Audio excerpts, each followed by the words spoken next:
right, everybody, welcome to our deep dive today. We are going to be looking at something pretty fascinating, the Mandela effect. You know that feeling when you have this super strong memory about something, but it turns out you're completely wrong. We're going to be diving deep into this YouTube video called CERN is Changing Our Timelines, Proof Mandela Effect Part 1. It's kind of a crazy video, so we're going to unpack it a bit and then add our own analysis. I mean, have you ever experienced the Mandela effect? I bet you have. It's more common than you think. Yeah. Let's start with something classic like Star Wars. Ah, yes, Star Wars, the perfect place to start. It's amazing how these films have basically woven their way into like our collective consciousness, shaping our memories, sparking tons of debates about like what are the correct versions of all these iconic moments. Exactly. And the video actually talks about two really interesting examples. C-3PO's leg and Darth Vader's famous line. So many people remember C-3PO being all gold. But if you watch the movie today, he's got a silver leg. The video even has this photo that's supposed to be an original from like 1977, showing the all-gold version. It's so weird. I swear I can still picture it in my head. It really is interesting how visual memory works. It's not like a simple snapshot or anything. It's more of a reconstruction process. Like every time you remember something, your brain is kind of piecing together all these fragments of information. And in that process, it's really easy for like details to get changed or even like invented. There's this concept called confabulation. It's where the brain fills in these gaps in memory with stuff that sounds plausible, but they're actually like completely made up details. And a lot of times we don't even realize it's happening. Wait, so are you saying our brains are basically making stuff up? Kinda, yeah. And especially when it comes to something that's super widely shared, like Star Wars. You know it's discussed so much. That adds like another layer to it. It's the influence of these cultural narratives. These stories get repeated and remixed and parodied so much that like the original version can get really muddled in our collective memory. It's almost like a giant game of telephone, where the message keeps changing as it's passed around. Whoa, that's trippy. So maybe it's not about alternate timelines, but more about our brains trying to like create a story that makes sense. Yeah. Even if it means like bending reality a little bit. Exactly. And then you have the whole Darth Vader line, "Luke, I am your father." It's so iconic, right? But it's not actually accurate. The actual line is, "No, I am your father." Even James Earl Jones, the guy who voiced Darth Vader, he's repeatedly said the wrong line in so many interviews. I know. It's mind-blowing. So how can someone, even the person who said the line, misremember it so consistently? Well, it goes back to that idea that memory is a reconstruction. It's not just recalling the words, but also like the emotions and the context surrounding them. In this case, you have the emotional weight of that whole scene, and then the way the line has been quoted and parodied over the years, like all of that influences how we remember it. And sometimes the impact of the moment is just stronger than like the accuracy of the details. So it's like the feeling of the scene becomes more important than the actual words. Precisely. And there's this thing called false memory formation. Research has shown that it's surprisingly easy to like implant false memories, especially if you present them in a way that seems believable, or if you repeat it often enough.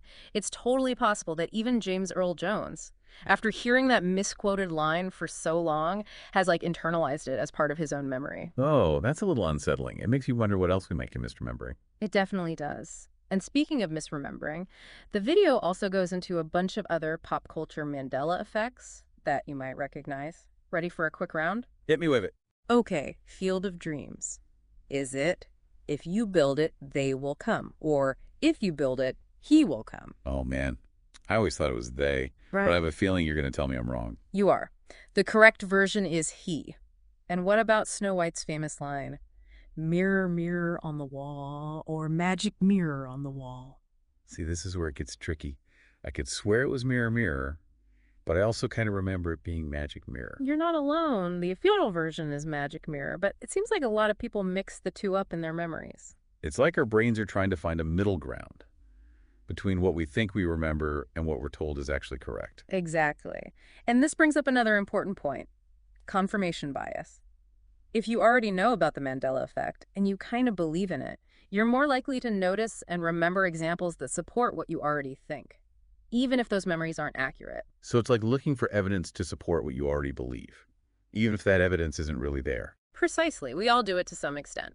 But with the Mandela effect, it can lead to this like echo chamber where people just reinforce each other's misremembered details. That makes sense. Like when you're convinced your favorite sports team is going to win. So you only pay attention to the plays that support your belief. And ignore all the ones that don't. Exactly. And the internet, with its ability to connect people with similar interests and beliefs, can really amplify this effect.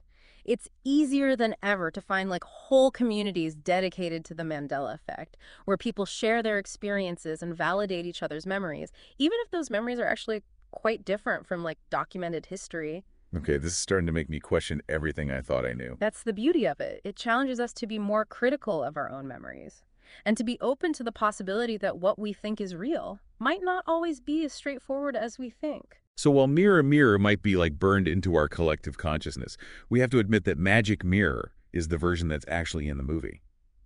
And just when I thought things couldn't get weirder, the video brings up Silence of the Lambs. Yes. The famous line that isn't actually in the movie. You're talking about, "Hello, Clarice," right? So many people remember Hannibal Lecter saying that chilling phrase, but it's just not there. It's like it vanished into thin air. This is seriously messing with my grip on reality. Is pop culture just changing all the time without us realizing it? Not exactly. It's more about how these pop culture references evolve. They get misquoted, and then those variations can like blend in with our original memories over time. Plus, you add in the internet and how good it is at spreading information and misinformation super fast. And it's no wonder we have these like collective memory hiccups. So it's not just our brains playing tricks on us. The whole information ecosystem is in on the act. Exactly. It's this fascinating interplay between like individual memory and cultural influence and how information spreads in this digital age. And it gets even more interesting when we move from spoken words to like visual examples. Oh yeah, the video has some real mind benders coming up. Let's dive into the visual weirdness. All right, let's start with a classic childhood favorite, Curious George. A lot of people swear he had a long curly tail. However, in every single official illustration or animation, he has no tail. Hold on, are you serious? I would have bet money he had a tail. It's so clear in my mind. Mm. The video even says costume makers are still adding tails to Curious George outfits. Are they stuck in a different dimension or something? It's a crazy example of how deceiving visual memory can be. We tend to think of it like a photograph, but it's more like an impressionist painting, constantly being reinterpreted and influenced by like our expectations and experiences. And when it comes to something as familiar as a childhood character, those expectations can be super strong. So maybe all those years of seeing Curious George toys and books, with tales added by like well-meaning parents and manufacturers, have actually reshaped our collective visual memory of him. It's definitely possible. And this brings up a really important question. How reliable is eyewitness testimony? Studies have shown how easy it is to manipulate visual memory with like suggestion and leading questions. If someone plants the seed of a detail, it can actually take root in our minds and become part of our memory of an event. So if someone keeps telling you Curious George had a tail, you might start to believe it, even if you never actually saw it yourself. Precisely. Our brains are constantly looking for patterns, trying to make sense of everything around us, and sometimes that means filling in gaps with information that might not be totally accurate. And with something visually striking like a monkey's tail, it's easy to see how that detail could get added to our mental picture, even if it was never really there. Okay, so our visual memory is clearly a bit of a wild card. But what about things that are supposed to be concrete and unchanging? Like, geography. Now we're venturing into the realm of geographical mysteries, where even maps can't be trusted. I'm intrigued. What kind of geographical shenanigans are we talking about? The video mentions a really weird one, a missing island. Apparently, some people remember this massive landmass off the coast of Australia, like the size of New Zealand. And it's just gone. Wait, what? A New Zealand-sized island just disappeared. How could something that huge vanish without a trace? It seems impossible, right? But the video makes it sound like this missing island was well known, like so prominent that it's hard to believe people could just forget about it. They even say there's a scene in Dazed and Confused that shows this phantom island on a globe, like a ghostly image from a different reality. Okay, now that's just creepy. Are we talking alternate dimensions again? Because my brain can only handle so much mind-bending today. Hold on, let's not jump to conclusions yet. While the idea of a missing island is interesting, it's important to think about more grounded explanations before we jump into parallel universes. Fair enough. You're the voice of reason here. So walk me through those grounded explanations. How could a giant island just disappear? Well, our understanding of geography isn't static. Coastlines change islands, erode new ones, emerge, old ones submerge over time because of natural processes. It's possible this island was never even there in the first place. Or maybe it existed at some point but has since been submerged or eroded away. So you're saying it could be like faulty memory, Yeah. combined with the fact that our planet is always changing. That makes sense. But what about that dazed and confused globe? That's a pretty specific detail to misremember. Right. It is a strange coincidence, for sure. But we gotta remember that movie props aren't always accurate. The filmmakers might have used an outdated or inaccurate globe. Or maybe they designed the scene to be ambiguous on purpose, maybe even funny. It's hard to say for sure without investigating further. Okay, so we're not ruling out the possibility of a missing island completely, but we're also not jumping to conclusions about alternate realities just yet. Exactly. And speaking of mysterious disappearances and questionable realities, the video introduces us to another interesting case. The man from Torrid. And this one sounds like it's straight out of the Twilight Zone. Lay it on me. All right, picture this. 1954 Tokyo International Airport. A man arrives with what seems like valid documents from a country called Torrid. Passport, driver's license, checkbook, all issued by this mysterious nation. Except there's one tiny problem. Let me guess. Torrid doesn't exist. You got it. No maps, no records, nothing. This guy insists he's from Torrid. He even gets upset when he can't point it out on a world map. They hold him overnight under guard. But by morning, he's vanished. The Tokyo police investigated but never found any answers. Okay, now we're officially in spooky territory. Yeah. Was he a time traveler? A visitor from another dimension? Did he slip through a crack in reality?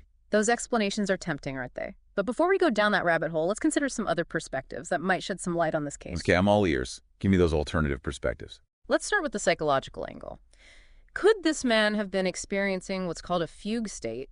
It's a rare dissociative disorder that involves amnesia, and it can lead people to create completely new identities. Sometimes they even fabricate these elaborate backstories. So you're saying he might not have even known he was making up this country called Torrid? It's definitely possible. In a fugue state, people can lose their sense of self and wander aimlessly, sometimes constructing these elaborate but totally false identities. It's a fascinating and really complex condition. Wow, I never knew about that. So he could have been a genuine amnesiac, lost in a world he didn't recognize anymore. Exactly. And then there's the possibility of a hoax. Maybe he was looking for attention, trying to escape his past, or even involved in some kind of espionage. Intriguing possibilities. It's like a real-life mystery novel. It is, and sometimes the most puzzling cases just don't have simple answers. We may never know for sure what happened to the man from Torrid, but it's a super interesting case study in ambiguous identity and memory, and the limits of what we can really know for certain. Okay, my head is officially spinning. So we've got phantom islands, vanishing travelers, and a whole lot of memory mischief. Where do we go from here? Well, the video finally brings us to the big kahuna of Mandela effect explanations. CERN. Ah, yes. The European Organization for Nuclear Research. Always a popular suspect when weird stuff happens in the universe. Are they messing with reality and causing these memory glitches? That's the million-dollar question, isn't it? The video suggests that CERN's experiments with the Large Hadron Collider, that's the world's largest and most powerful particle accelerator, by the way, they're saying it might be creating ripples in space-time, or even opening portals to other dimensions. They even try to connect it to tinnitus. You know that ringing in your ears some people get. Okay, now we're getting into serious science fiction territory. Are we really supposed to believe that CERN is making alternate realities and messing with our memories? It's a really cool idea, isn't it? And while I wouldn't dismiss the theoretical possibilities of quantum physics, because that stuff gets pretty wild, I think we need to approach these claims with a healthy amount of skepticism. Agreed. It's easy to get caught up in speculation, especially when you're talking about something as complex and mysterious as quantum physics. But before we get lost in a sea of subatomic particles and alternate dimensions, let's take a step back and consider some more down-to-earth explanations for the Mandela effect. That's an excellent idea. Sometimes the simplest explanations are the most likely. Let's explore some different perspectives that don't require us to rewrite the laws of physics. Sounds good to me. Lead the way. We're back. And my brain is still kind of fried from all these Mandela effect mysteries. Phantom islands, vanishing travelers, and now CERN is potentially warping reality. It's like we're living in a sci-fi movie. It's definitely a lot to take in, but as I was saying before, let's not jump to conclusions about CERN and alternate dimensions just yet. Sometimes the simplest explanation is the best one, and the human brain is really good at creating its own illusion. Okay, that's a good point. We've already talked about how memory isn't a perfect recording. It's more like a story that our brains are constantly updating. So what are some other ways our brains might be tricking us into believing these Mandela effects? Well, one thing to consider is something called schema theory. It basically says that our brains organize information into these mental frameworks called schemas. And these schemas help us make sense of the world. They're based on our experiences, our beliefs, our cultural background, and they act like filters, influencing how we see and remember things. So you're saying our brains have these like pre-existing templates for how things should be, hmm and sometimes they distort our memories to fit those templates. Exactly. For example, let's go back to Curious George. Most people have a schema for monkeys that includes a tail. So even if they never actually saw Curious George with a tail, their brain might just automatically add that detail based on their existing schema. That makes sense. It's like our brains are trying to be helpful, but sometimes they end up adding things that weren't really there. Precisely. And these schemas can be influenced by all sorts of things: cultural norms, media portrayals, even things from your childhood. So if you grew up watching cartoons where monkeys always had tails, your schema for monkeys might be extra strong. That's fascinating. So it's not just about individual memory, Hmm, but also about these shared cultural stories that shape how we understand the world. absolutely. And that brings us to another important concept, the availability heuristic.